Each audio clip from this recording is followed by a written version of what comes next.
Noh, alustame sellest, et minu arvates Rohetiigri parimaks elukohaks on ikkagi roheline pealinn.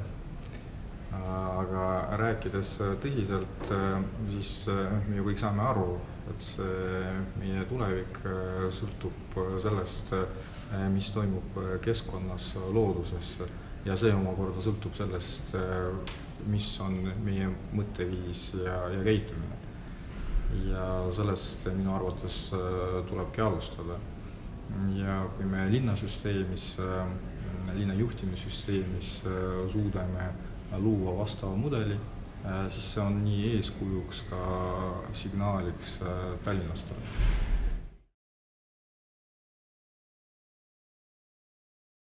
Väga suured ootused.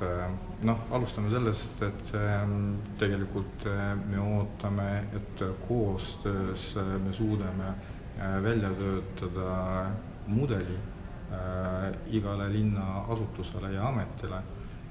Ja me näeme, et Rohetiiger saab pakkuda ka kompetentsust ja ka seda on vaja. Ja linnasüsteemis töötab umbes 20 000 inimest, pluss nende pereliikmed. Ja ma arvan, et selle mõju, ehk siis linnasüsteemi mõju on rohkem kui suur.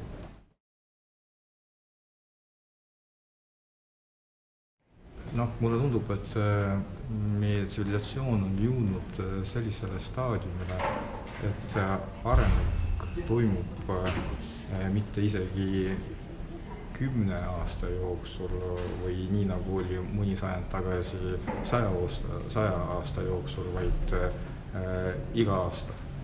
Ja juba täna on raske ette kujutada, missuguses maailmas me hakkame elama 10 aasta pärast.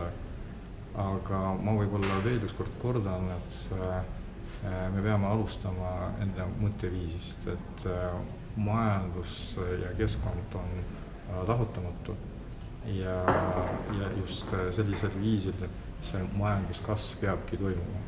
Et looduse keskkonna säilitamine ja paralleelselt ka areng. Kas on võimalik? Ma arvan, et see on võimalik ja see ongi nii uus mõtteviis kui ka teaduse ja tehnoloogiate arengu eesmärk.